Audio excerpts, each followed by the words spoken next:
Глава 5. Не время для беззаботного слушания. Я озабочен и переживаю по поводу растущего стремления, ведущего к расшатыванию истины. Некоторые адвентистские евангелисты перестали проповедовать о печати зверя из-за боязни огорчить своих слушателей. Экуменический движение за всемирное объединение церквей подход оказывает свое тонкое, незаметное влияние, удерживая в тени особые признаки нашей церкви. Мы не имеем права умалчивать о великих вопросах последней борьбы между Христом и сатаной. В этих проповедях очень необходима любовь и такт, но весть должна прозвучать определенно. Миллионам должны быть открыты глаза на положение вещей посредством провозглашения истины, чтобы никто потом не сказал: «Мне об этом совершенно ничего не было известно».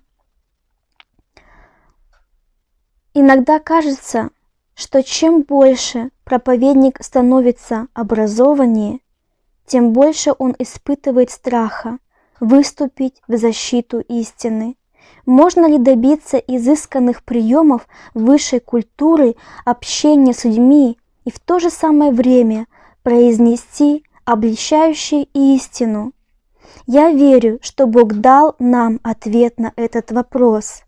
Сатана предпринимает различные действия, посредством которых старается помешать возвещению трехангельской вести. Мы должны остерегаться этих планов и действий сатаны. Мы не должны умалять истину и приглушать весть для настоящего времени.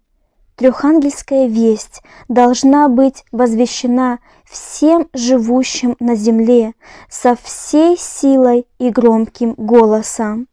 18 глава Откровения раскрывает важность настоящей истины не в сдержанных выражениях, но со всей силой и смелостью. В провозглашении трехангельской вести допускается слишком много предосторожности. Голос вести не звучит со всей ясностью и определенностью, как это должно быть. Евангелизм, страница 230. Люди будут применять все средства, чтобы сделать как можно менее очевидным различие между адвентистами седьмого дня и соблюдающими первый день недели. Передо мною была представлена группа, называющих себя адвентистами седьмого дня, которые советовали, чтобы их знамя или знак, который делает их особыми людьми, не был так ясно представляем на показ, ибо они заявляли, что это не в лучший способ деятельности, с тем, чтобы наши учреждения могли иметь успех.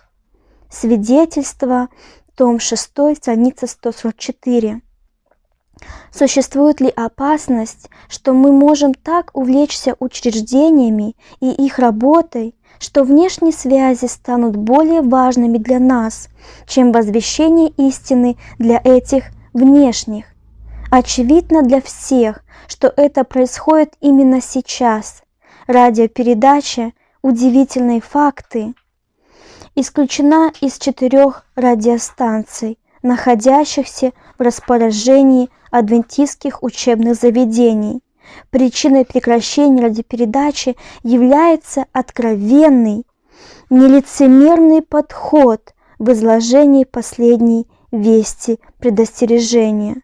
Только 2 станции еще продолжают эту радиопередачу.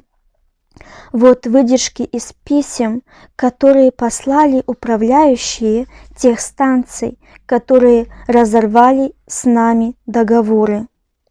Есть много причин, лежащих в основе решения отменить вашу программу, но основным является тот факт, что ваша программа несовместима с нашей, рассчитанной на нерелигиозные круги слушателей.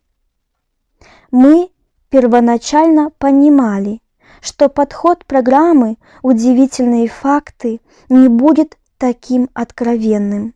Она несет очень сильное ударение на учение по вопросу субботы или воскресенья. Эта тема не подходит к избранному нами направлению работы в данном районе. Предпринимать нападки на жизненные устои наших соседей и друзей посредством радиоволн нашей станции не кажется нам мудрым подходом.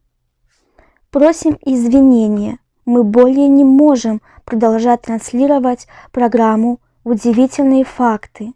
Я уверен, что программа приносит очень много пользы, но она не сочетается с тем типом подхода к общей публике, который мы пытаемся осуществить. Мы пытаемся воздействовать на общую аудиторию живущих в данной области. Ваша же программа основана на сильном религиозном звучании. Эти письма являются потрясающим доказательством того, о чем правильно предупредила сестра Уайт, есть, чтобы мы не смягчали очень настойчивых и очень нужных предостережений последней вести, предостережения. Сегодня не время для беззаботного слушания. Бог приготовил средства, чтобы провозглашать истину настоящего времени, а мы боимся использовать их. Состояние Вавилона вынуждает нас использовать эти средства. Но программа «Удивительные факты» не может выходить в эфир ни за какие деньги, даже через радиостанции, принадлежащие церкви АСД. Если мы боимся заявить о занимаемом нами положении по вопросу о праздности субботы и воскресенья, то что же мы будем делать, когда смертный приговор будет вынесен нам?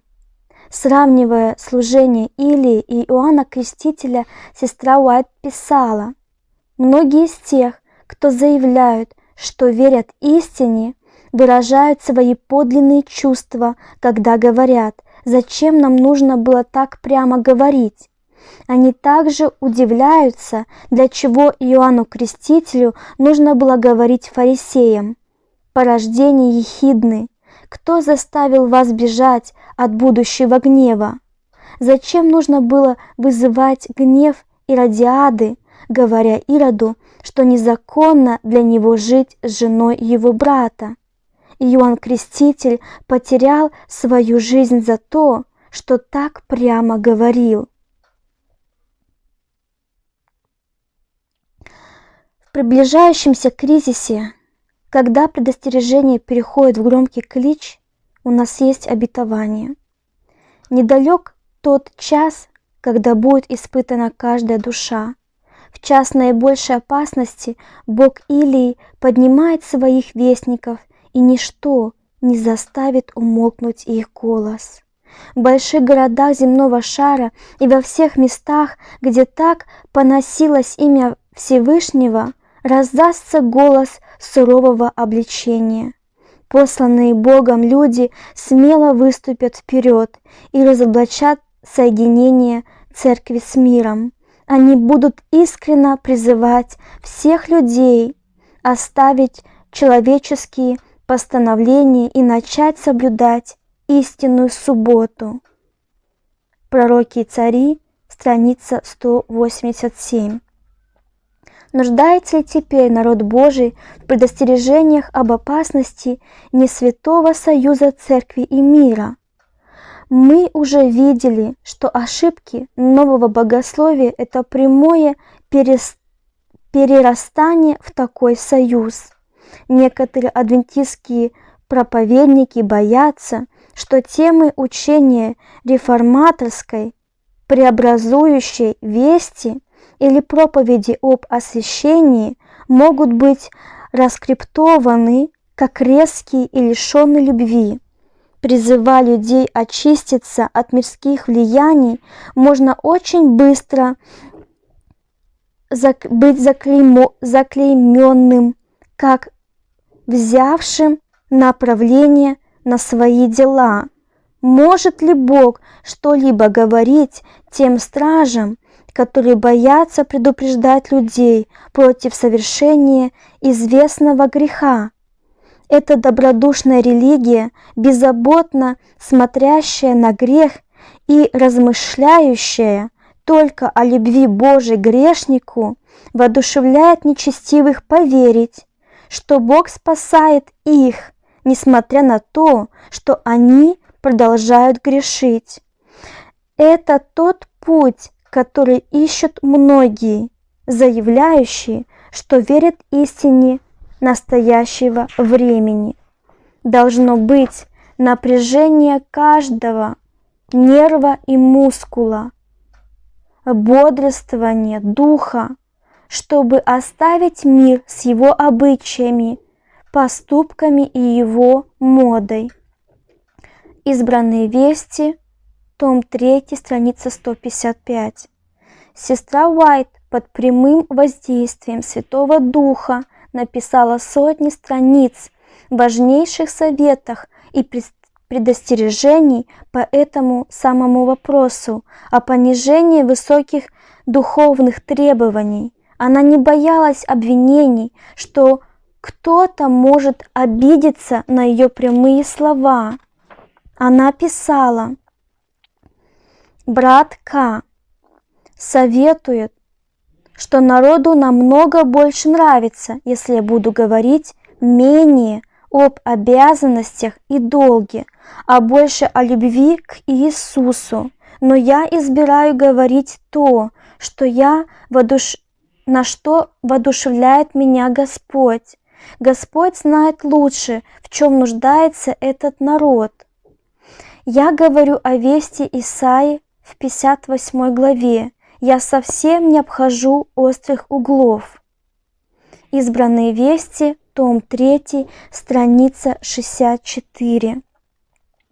Церковь получает предостережение за предостережением. Обязанности и опасности народа Божьего изложены ясно и определенно, но преобладание мирского духа в его душе оказалось сильнее. Обычаи, нравы и вкусы мира, которые обычно уводят душу от Бога, в течение долгих лет пускали свои корни и бросали вызов на все мольбы и предостережения Святого Духа, пока, наконец, они не убедили сами себя в том, что они поступают правильно, и голос Святого Духа уже еле-еле раздается в их душе. Свидетельство, том 5, страница 103. Почему мы так мало слышим об этих опасностях сегодня? Если скольжение в сторону мира было так сильно 100 лет тому назад, то чтобы пророк написал сегодня о печальном состоянии наших дней? Я могу сказать, почему сегодня царит молчание по этому вопросу. Сатана разработал мнение, основанное на далеко идущем плане, что законничество – это трудный вопрос в адвентистской церкви именно сегодня. Никто не может отрицать, что в некотором роде эта трудность существует, но я знаю, что она очень мала по сравнению с вопросом вседозволенности. Очень редко встречаются сегодня фанатики-законники. Их процент ничтожен по сравнению с взявшими направление на мирской дух верующими. Едва ли можно встретить церковь АСД, где мы не встретили бы сторонников и защитников нового, вседозволяющего примиренческого богословия.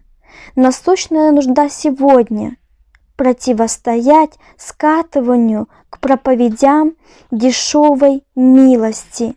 Нет никаких доказательств, что наша церковь страдает от слишком больших доз учения об освящении. Сколько сегодня есть книг, осмеливающихся поднять вопрос об ослаблении дисциплины в церкви остатка.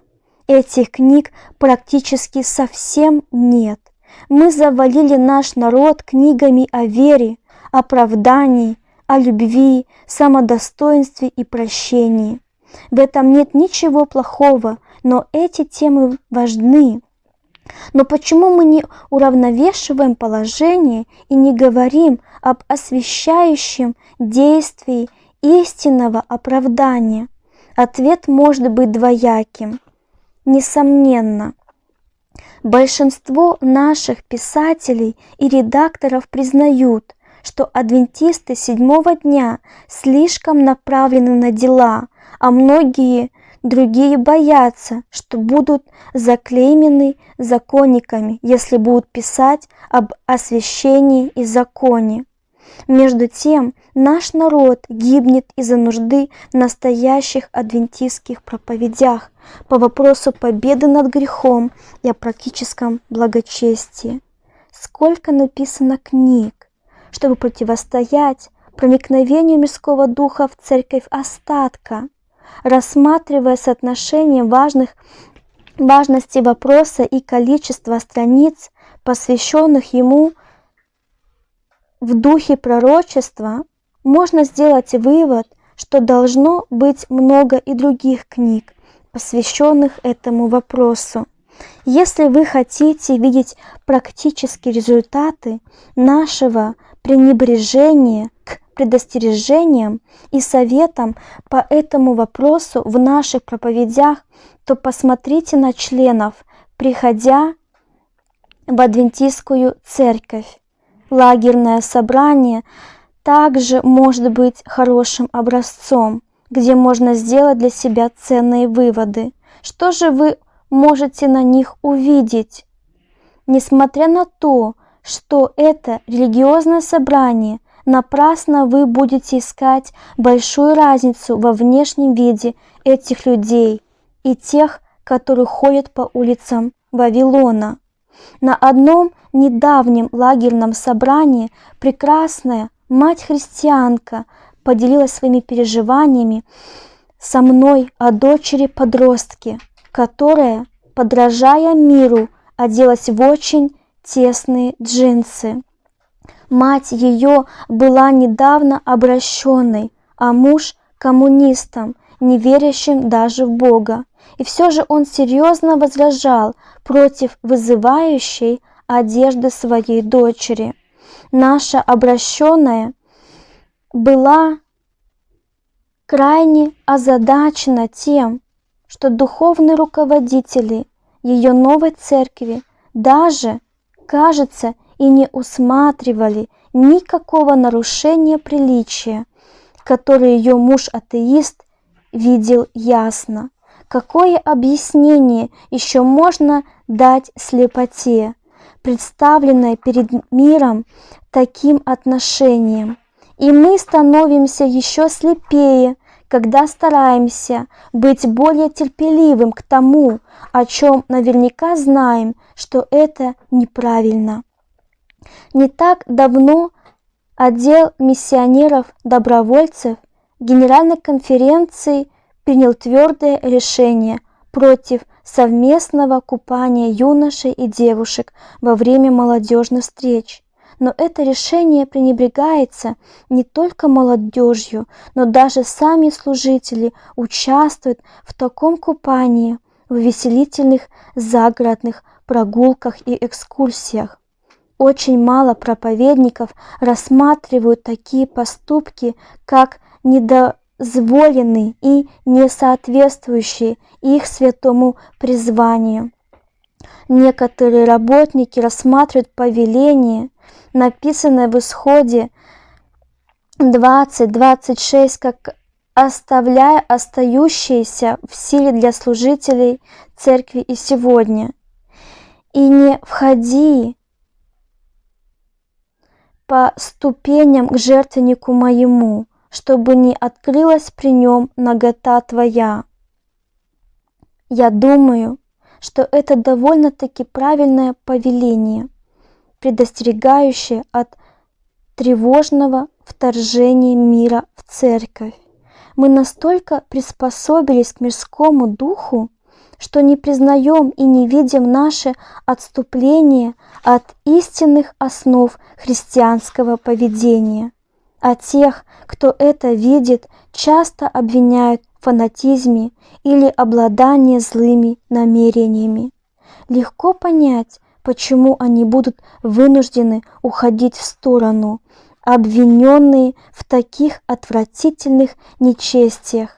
И все же опасность должна быть объяснена стражем, на которого была возложена эта ответственность. Мы не заняты сегодня соревнованием за широкую известность в мире.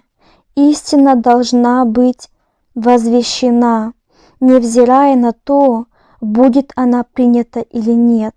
До тех пор, пока мы будем говорить истину в утверждающем духе с целью помочь людям найти путь назад к Божьему великому идеалу, мы не должны бояться того, что о нас могут сказать или сделать нам люди.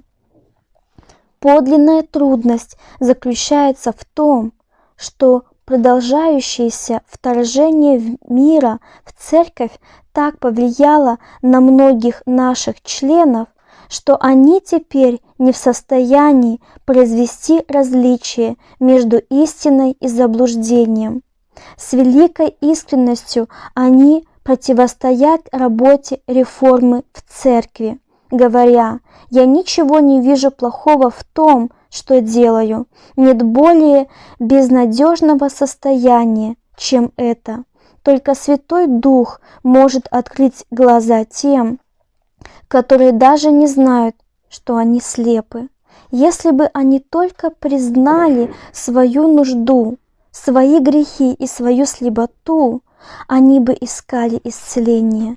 Но печальные слова слышатся вновь и вновь. «Я ничего не вижу плохого. Я ничего не вижу».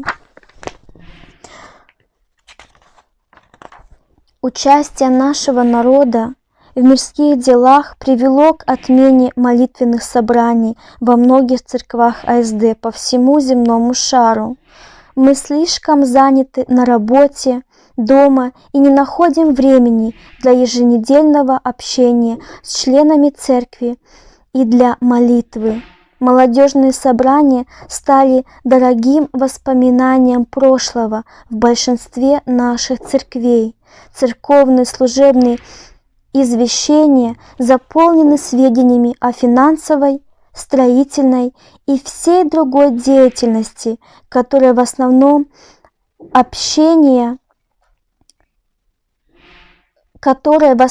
общественная по своей природе.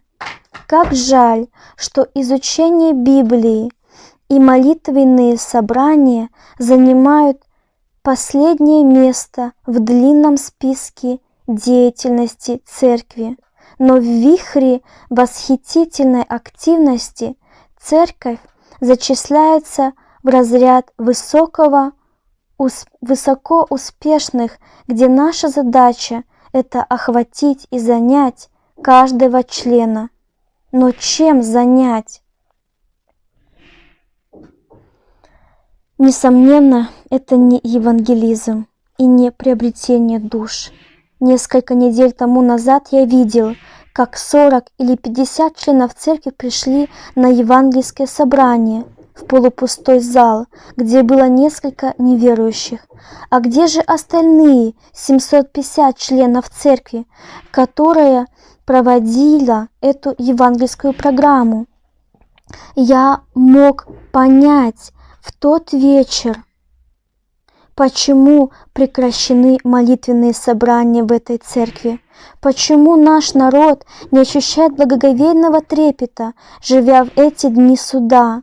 Священный трепет охватывал древний Израиль в те дни, когда приближался судный день. То же самый Дух сегодня должен охватывать соблюдающих субботу, ибо мы живем во время судного дня. Мы так должны жить, чтобы каждый грех был исповедан и оставлен. С неослабевающим интересом древний Израиль прислушивался к звуку колокольчиков на краю одежды первосвященников, ходатайствующего за них во святом святых. Точно так же глубоко и мы должны быть охвачены чувством важности того искупления, которое происходит в небесной скинии сегодня, и верой следовать за нашим первосвященником, когда он служит за нас во святом святых. Каждый день мы должны напоминать себе, что мы не просто еще одно вероисповедание, но церковь, которая определена Богом, чтобы восстанавливать разрушенное основание истины и закончить великую реформаторскую работу прошлых веков. Величайшее несчастье, которое когда-либо может произойти, это забыть наше пророческое предназначение и медленно скатиться к теплому состоянию, которое охватило уже многие религиозные движения. Это не должно произойти с нами, но все же мы видим, что это происходит. Едва ли кто из нас не обеспокоен различными изменениями, которые происходят в нашей церкви и организации. Мы плачем над этим и ревностно молимся, чтобы не оказаться в несчастной теплом состоянии. Каждый в глубине своего сердца знает, что он истинно из себя представляет. Каждый раз, когда мы пренебрегаем изучением Библии и молитвой, каждый раз, когда отказываемся свидетельствовать о Боге и истине, мы разочаровываем Бога в Его святом намерении о нас. Каждая церковь адвентистов седьмого дня должна быть пчелиным ульем евангельской активности. Мы не были призваны к участию в этой восхитительной вести, чтобы отсиживаться по углам. Древние тайны великой борьбы между Христом и сатаной были открыты нам с одной целью, чтобы мы могли поделиться ими с другими. Каждый новый член этой славной церкви немедленно наделяется силой Духа Святого быть свидетелем. В одинаковой мере мужчины и женщины получают это поручение и рукоположение Бога, чтобы начать личное служение примирения. Для этой работы нет необходимости в возложении рук земных служителей. Всем нужно участвовать в одной и той же работе. Каждый обладает даром, который может быть использован в приобретении душ. Ничто не может победить дух Ладыкии более действенно, чем изучение Библии и личная миссионерская работа. Слишком многие из нашего народа ожидают особого возбужденного пробуждения, как знака, что они должны участвовать в программе свидетельств. У нас достаточно обетований Святого Духа для начала этой работы. Мы принимаем это верой и не чувствами. Только те, кто начали действовать по Божьему указанию, основываясь на вере, получат поздний дождь и примут участие в громком кличе. Во многих местах можно было видеть посвященных мужчин и женщин, передающих другим свет, который открыл для них путь спасения через Христа. И когда они позволили светить своему свету точно так же, как это сделали те, кто были крещены Духом Святым в день Пятидесятницы, тогда они начали получать все больше и больше силы Духа Святого. Таким образом, Земля будет освящена славой Божьей. Деяния апостолов, страница 54. Пожалуйста, запомните, что цель крещения Святым Духом – сделать нас свидетелями, но вы примете силу, когда сойдет на вас Дух Святой, и будете мне свидетелями в Иерусалиме и во всей Иудее и Самарии, и даже до края земли. Деяния 1:8. Апостол Павел провозглашает, что обетование Духа получается верой, дабы благословение Авраамова через Христа Иисуса распространилось на язычников, чтобы нам получить обещанного Духа верою. Галатам 3:14. Как нам показать нашу веру? Ибо как тело без духа мертво, так и вера без дел мертва. Иакова 2:26. Поэтому, если мы действительно верим, то у нас будет обещанная сила свидетельства, и мы начнем действовать на основании этой веры. Другими словами, мы начнем делать то, что можем, чтобы свидетельствовать, чувствуя силу в себе или нет. Сестра Уайт писала: когда эта работа начнется, то нам будет дано все больше и больше силы Духа. Затем она провозгласила: таким образом земля будет освящена славой Божьей. Это ли не потрясающая мысль? Те, у кого не было опытов в приобретении душ, так и не узнают, когда эта сила придет.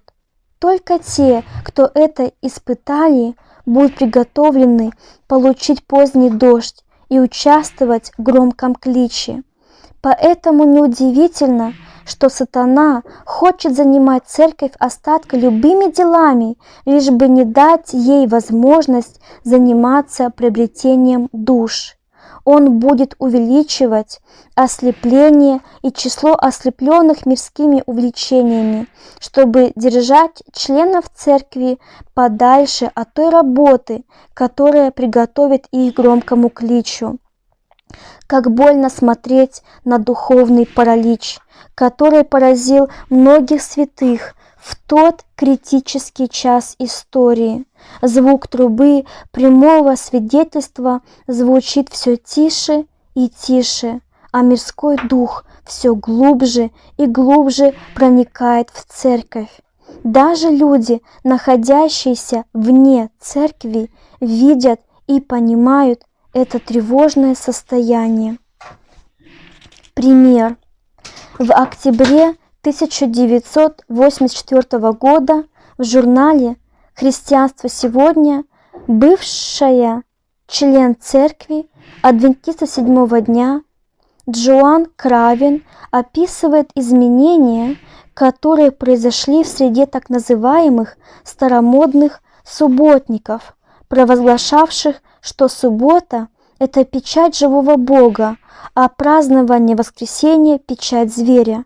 Она говорит, что это все еще официальное адвентистское богословское учение, но это учение сегодня в адвентистских кругах не имеет уже былой силы, и подход к нему со стороны адвентистов совершенно иной. Затем она описала двух хорошо известных адвентистских богословов, которые продолжают проповедовать субботу, но делают ударение на свойства этого дня больше, чем на последовательность дней недели и на богослужение, и не сожалеют о судьбе тех, кто не соблюдает субботу, как это обычно делают адвентисты. Интересно, что эта мягкая линия В представлении субботы и печати зверя была обнаружена даже теми, кто не являются членами церкви. То, что говорит Джоан Кравин в этом очень популярном протестантском журнале, свидетельствует о том, что адвентисты стали менее озабочены соблюдением субботы, как особого дня недели, который всегда характеризовал их как единственных в своем роде. Не может ли это быть введением к ужасному отступлению в конце времени, предсказанному сестрой Уайт? Чтобы исполнить это предсказание, наш народ, несомненно, должен все меньше и меньше обращать внимание на важность закона и соблюдение субботы. Джоан Кравин усматривает, что наши богословы начали принижать значение субботы как особого дня поклонения. То, что она описывает в своей необычно серьезной статье, говорит о том, что в церкви остатка наблюдается примирительный подход к папству и продолжающимся переговорам к Всемирным советам церквей. Церковь принимает правительственную помощь для своих учреждений, заигрывает с рукоположением женщин и решительно ослабляет великие реформаторское пророчество об Антихристе.